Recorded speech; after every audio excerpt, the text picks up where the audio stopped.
생각하면 무엇이 생각합니까? 저는 강철이 생각납니다. 자, 이만큼 정말 강한 믿음을 가진 사람이 있을까? 이 사람의 그 행적과 또 이 바울 사도의 또 여러 이 선교의 궤적을 따라가 보면 참 이건 사람이 할 수 없는 그 이상을 감당했던 것을 우리가 알게 됩니다. 지금처럼 교통편이 발달되어 있는 때도 아니고, 그리고 또 지금처럼 또 안전이 보장되어 있는 때도 아닌데, 그 먼 길, 그 험한 길을 바울이 오직 복음을 위해서, 예수 그리스도를 전하기 위해서 감당했다. 강철이 아니고서는 불가능하다, 이렇게 얘기하겠습니다. 그런데 이와 같은 이 강철 같은 바울에게도 이 약점이 있었습니다. 그 약점은 우리의 생각보다 상당히 그의 그 반평생 이상을 쫓아다니면서 괴롭히던 약점이었는데요. 먼저 여러분 잘 아는 것처럼 이 두 가지 약점이 있는데, 첫 번째 약점은 뭐냐면 먼저 육체적인 이 문제입니다. 그는 육체에 가시가 있다고 얘기를 했습니다. 그 육체의 가시라는 것을 많은 사람들이 여러 방식으로 해석을 하지만 간질의 위험이 있고, 또 안질 때문에 그랬다는 얘기도 있고, 아니면 심한 또 매와 이런 것을 받으면서 이 소위 말해서 굉장히 몸에 큰 타격이 있어서 그럴 수도 있다. 뭐 이런 여러 가지 얘기를 하고 있지만, 어쨌든 상당한 이 사역에 큰 장애가 되었던 것 같습니다. 그래서 오직했으면 하나님 앞에 그 육체의 가시의 문제로, 육체의 연약함의 문제로 3번이나 간구를 간절히 드렸지만, 하나님이 내 은혜가 내게 족하다라고 얘기를 하면서 그 육체적인 약함을 떠나지 않게 하셨어요.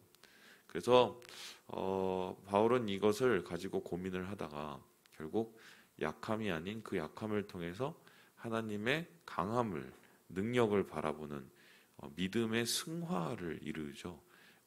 그것이 이제 그의 첫 번째 약점, 육체적인 이 약함이었습니다. 두 번째로 그의 약점은 이 육체의 가시만큼 그를 반평생 이상 그의 사역을 계속적으로 이 괴롭히던 약점이 있었는데요. 그 약점이 뭐냐면 바로 바울의 사도성입니다. 바울 서신을 계속 읽어보면은 계속해서 바울이 자기 자신을 설명하는 얘기가 나옵니다. 지금처럼 자기 PR 시대가 아니었어요. 자기를 최대한 좀 이렇게 겸손하게 나타내는 것이 이 당시에 무슨 미덕이었을 텐데, 바울은 자기를 떠버립니다.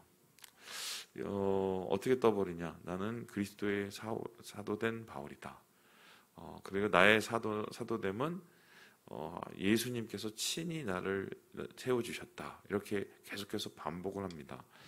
왜 굳이 사도 바울이 자기 자신을 사도라고, 예수님이 직접 나를 사도로 세우셨다는 말을 계속해서 반복해서 이 그의 서신마다 얘기를 하고 있을까요?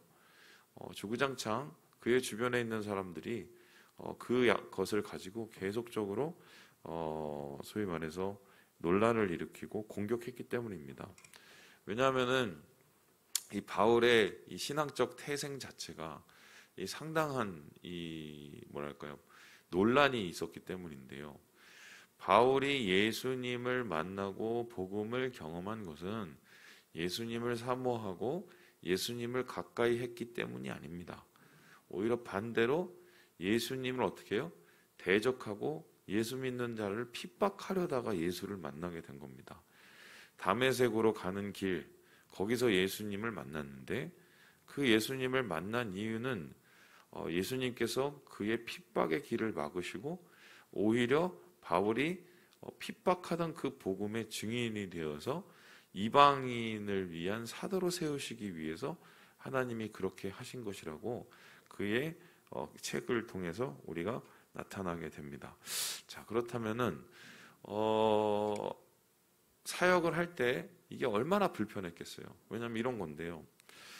어느 교회에 가서 이제 지역에 가서 교회를 세웠단 말입니다. 개척을 했어요. 개척을. 여러분 요즘도 개척이 어려운데 그 당시엔 개척이 쉬웠겠어요. 개척을 했는데 열심히 뭐 교인도 만들어 놓고 교회도 만들어 놓고 공동체도 만들어 놓고 자 이제 그러면 빠이빠이 나는 간다. 옆 동네 가서 또 거기서 전도하고 개척하려한다. 이렇게 갔어요. 그러면은 바울의 생각에는 이만큼 교회를 세워놓고 왔으면은 그 교회가 좀 굉장히 복음이 흥왕해지고 또 부흥도 되고 뭐 그렇게 소망했을 거예요. 더불어 자기를 지지해주고 또한 자기가 뿌린 복음의 씨앗이 뭔가 열매를 맺는 것을 바울이 원했을 겁니다. 그런데 뭐 고린도 교회라든가 아니면 여러 교회들에서 이 갈라디아 교회도 마찬가지고요. 지방의 교회도 계속적으로 어느 시간이 좀 지나기 시작하면 바울을 의심하기 시작하는 겁니다.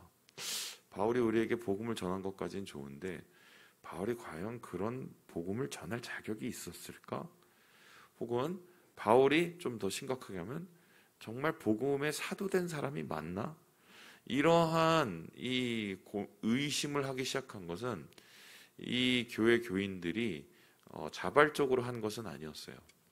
외부로부터 바울 이후로 들어온 이 유대로부터 온 거짓 교사들이 바울에 대항하고 바울을 소위 말해서 그 제거하기 위해서 유언비어 내지는 아니면은 그들만의 논리를 펴가면서 공격을 하게 된 거죠. 그런데 이런 공격에 많은 교인들이 너무 쉽게 무너져 내린 겁니다. 그래서 이런 소식을 바울이 들었다고 생각을 해보세요. 열심히 또 어디 가서 전도를 하고 굉장히 선교를 하고 있는데 얼마나 마음이 아팠겠습니까? 자기가 정말 피땀을 흘려서 세운 교회고 자기의 영혼을 정말 송두리째 내리꽂아서 올려놓은 그 주님의 공동체인데 그 공동체가 자기를 지지하거나 자기의 선생됨을 원하지 않고 오히려 의심하고 비난하고 심지어는 거부하기까지 하는 뭐 그런 일들이 일어난 거예요. 조금 더 자세하게 한번 생각을 해볼까요? 제가 우리 교회 와서 7년을 막 이렇게 사역을 했어요. 열심히 하기도 했고, 뭐 때로는 또 힘들기도 했고, 그래도 제가 참 감사한 게 7년을 이렇게 물론 이제 코로나로 지금 좀 어렵긴 하지만 사역을 하면서 우리 교우들과 저 안에 좀 알게 모르게 생긴 유대감 같은 게 있단 말이에요. 그게 뭐냐면 뭐 이런 건데, 아유 목사님이 그럴 뿐이 아니야. 뭐 이런 얘기를 이제 교우분들이 가끔 하시는데 7년 저를 봐오면서 이제 저에 대한 뭐 성격이나 뭐 이런 걸 읽으면서 저를 믿어주시고 또한 저에 대해서 교감이 시작된 거죠. 감사한 건데. 그런데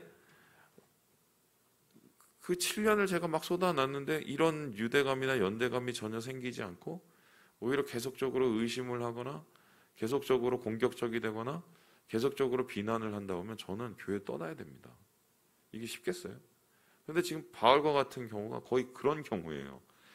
그 영혼을 쏟아서 저걸 했는데 아니 넌 진짜 사도가 맞아?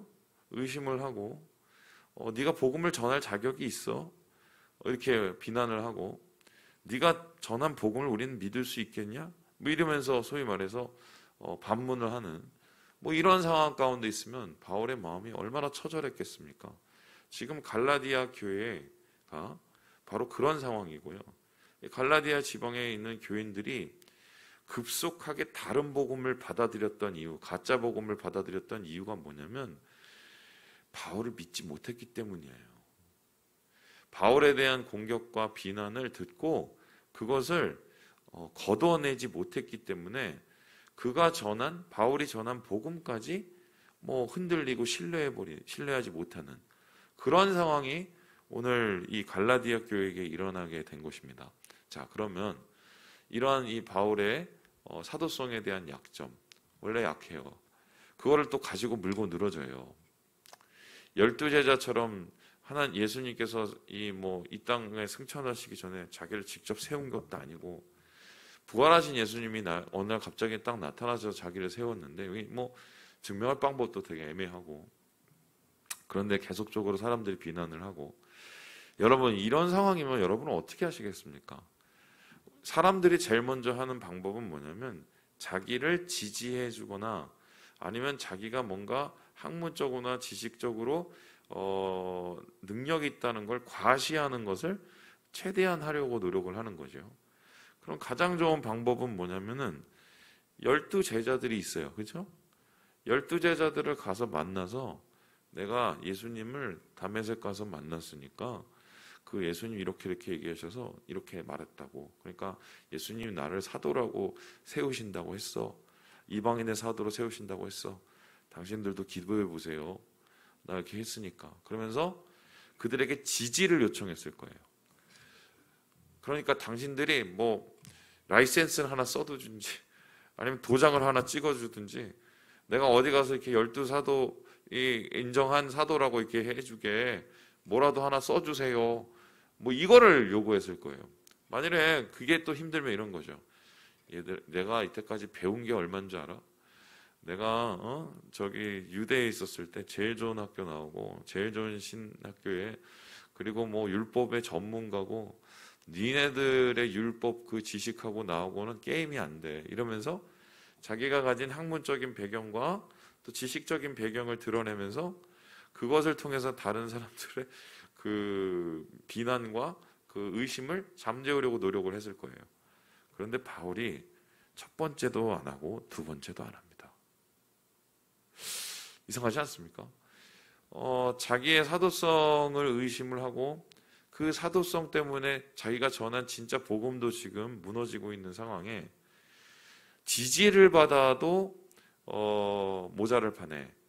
자기의 학문적 배경을 드러내도 모자를 파네. 그걸 안 해요. 그리고 바울이 무엇을 합니까? 예, 우리 함께 말씀을 같이 한번 읽어보도록 하겠습니다. 우리 함께 12절의 말씀을 같이 한번 읽어보겠습니다. 12절 말씀입니다. 시작.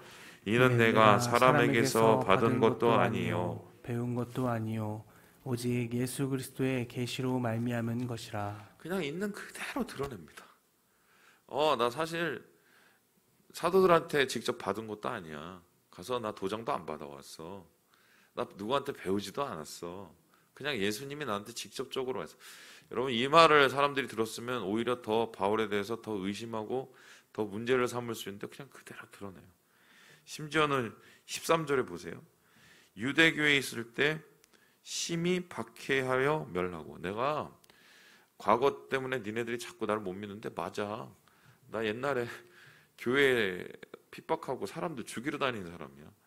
이러면서 여실 없이 자기의 지난 그 흑역사죠. 흑역사를 다 드러냅니다. 여러분 이상하죠? 이러면 사람들이 더 그래 그럴 줄 알았어. 그러면서 무슨 우리한테 복음을 전해 이렇게 생각할 수 있는데 이거를 다 드러내요. 심지어는 어떻게 지금 얘기를 하고 있냐면 우리 함께 우리 18절 말씀을 같이 한번 읽어볼까요? 18절 말씀이요. 시작.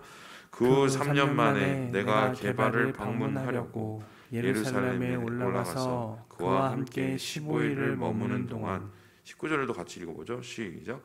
주의 형제 야고보 외에 다른 사도들을 보지 못하였노라. 이 말씀을 보면 뭐예요? 사실 내가 저기 예루살렘에 가긴 갔는데 뭐 12사도도 다 못 보고 베드로 잠깐 보고 그 예수님 동생 야고보 잠깐 보고 온 게 전부야. 나 15일 정도 보고 왔어. 이거는 이제 아예 자폭이에요. 자폭 수준이에요. 그죠? 아유, 이제는 대놓고 니네들 얘기한 거 다 맞아. 나는 그 뭐 12사도하고도 교류가 그렇게 많지 않았고 예루살렘 교회하고도 뭐 거기서 직접적으로 내가 교육을 받은 것도 아니고 내가 뭐 솔직히 말해서 뭐 박해를 하던 사람이고 다 맞아. 이러면서 오히려 자신을 있는 그대로 다 드러내요. 도대체 무슨 생각일까요? 약점인데 그 약점을 감추거나 아니면 그 약점에 대해서 그냥 침묵하기보다는 오히려 더 드러냅니다.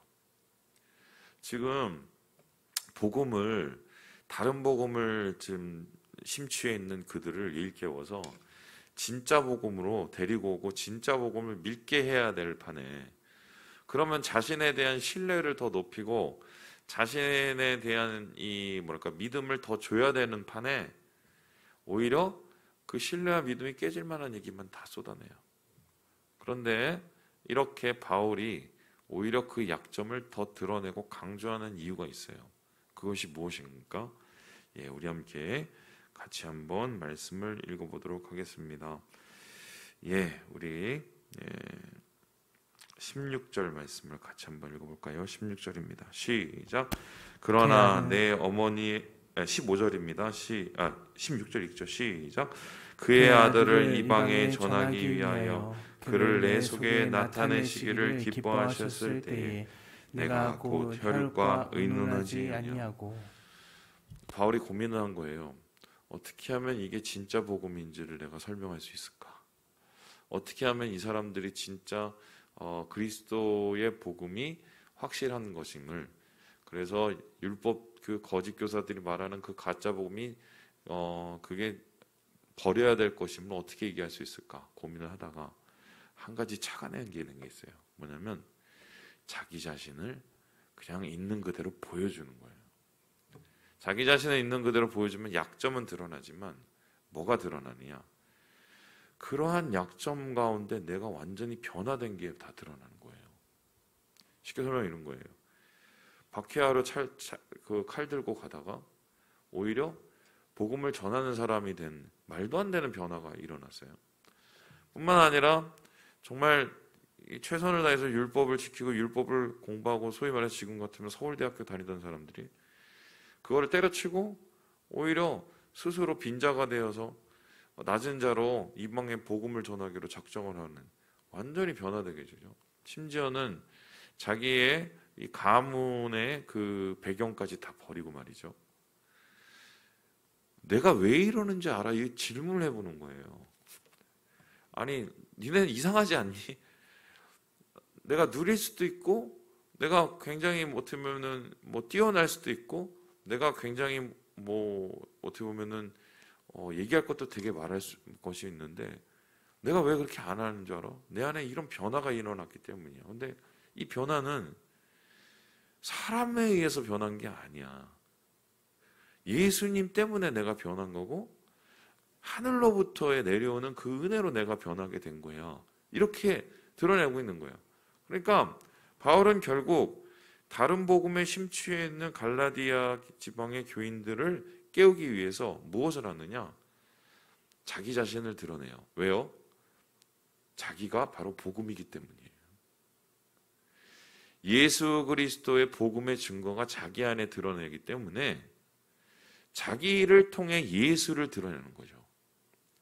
자기는 낮아지고 자기의 약점은 드러나게 되지만 그 약점 속에서 역사하시는 예수 그리스도의 은혜와 그 약함을 능함으로 바꿔주시는 주님의 놀라우신 역사를 드러냄을 통해서 바울은 봐, 이게 진짜가 아니면 니네가 어떻게 이거를 얘기할 수 있겠어? 해석할 수 있겠어? 이러면서 자기 자신을 던져버려요. 이렇게 던지는 이 바울의 이 모습을 통해서 결론적으로 바울이 이야기하고자 하는 것은 무엇이었습니까? 예, 우리 함께 20절의 말씀을 같이 한번 읽어보죠. 시작. 보라, 내가 너희에게 쓰는 것은 하나님 앞에서 거짓말이 아니로다. 내가 지금 장난치는 것 같아? 나를 봐. 나 지금 다 드러내고 있어. 이거 거짓말이라고 할 수 있겠어? 장난이 아니야. 난 진심이야. 진심을 드러내고요. 뿐만 아닙니다. 우리 함께 24절의 말씀을 같이 한번 읽어봅니다. 시작. 나로 말미암아 하나님께 영광을 돌리리나. 영광이 드러나게 하기 위함이다. 여러분, 영광이란 말의 의미를 제가 누차 말씀드렸죠. 뭡니까? 빛이 비추는 겁니다. 그런데 내가 스스로 빛을 비추면 그건 발광이라고 하지 열광이라고 하셨습니다. 발광을 하다가 죽은 사람이 얼마나 많습니까? 예? 우리나라 대통령들 중에 발광하시다가 다 깜빵 들어가신 분들 얼마나 많아요. 스스로 빛을 내려다가. 그런데 영광은 스스로 빛을 내는 게 아니라 하나님의 빛을 반사하는 겁니다. 나를 통해서 하나님이 드러나시는 것이 바로 영광입니다.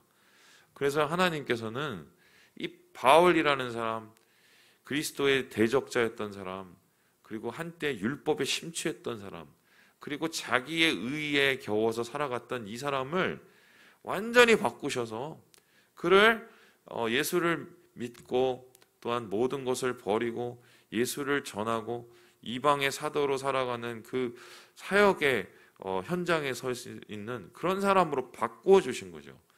그 바꾸어 주신 변화가 자기 안에 일어났기 때문에 이 변화는 어떻게 해석을 할 수 있고 이 변화는 어떻게 무슨 소위 말해서 증명을 할 수가 없는 거기 때문에 내가 바로 그 증거라고 얘기를 하는 거예요.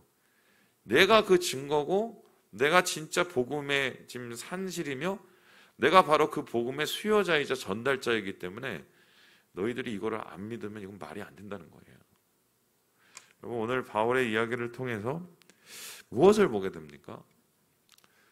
약점은 예수 안에서 가리는 게 아니라 오히려 그 약점을 통해서 주님이 드러나야 된다고 저는 생각을 해요. 우리나라 사람들은 이 뭐 유교적인 그 문화에 좀 이렇게 취해서 자꾸 가리거든요. 가리다 보면 이 가리는 이 버릇이 하나님께까지 가서 진짜 하나님 앞에서 드러내야 될 때 가리다가 결론적으로 주님을 깊이 못 만나는 경우가 많아요. 약점은 드러내야 돼요. 근데 약점을 우리가 못 드러내면 자존심 때문에 그러거든요. 예수 믿는 사람은 자존심으로 사는 게 아니라 자존감으로 살거든요. 자존감이 뭡니까? 주님이 그럼에도 불구하고 이 약한 나를 사랑하시고 구원하시고 사용하신다는 믿음이에요. 그 자존감으로 살아가기 있기 때문에 나를 통해서 드러나는 하나님의 복음, 내가 바로 복음이어야 돼요. 전도를 어떻게 해야 될까요? 뭐 가서 예수 믿으세요도 하고 뭐 구원에 대한 얘기도 하고 또한 우리 뭐 예수 교회에 대한 자랑도 해야겠지만 그것보다 가장 좋은 전도는 나를 드러내는 거예요. 내 안에 진짜 예수가 있으면 내 안에 그 예수를 붙잡는 그 변화가 내 안에 있으면 드러내면 지금 오늘 바울의 모습처럼 안 믿을 수가 없어요. 말씀을 마칩니다. 약한 게 좋은 것은 아닙니다. 그죠? 하지만 약한 것이 주님께 붙잡혀지게 되면 그것은 하나님의 영광을 드러내는 통로가 됩니다. 주님 안에서 여러분 안에 계시는 복음, 여러분 안에 계시는 그리스도를 붙잡으시면서 오늘 하루 약함이 능함이 되는 하나님의 은혜를 체험하고 승리하시는 우리 모든 형제 자매들 되시길 주님의 이름으로 축원합니다. 기도하겠습니다.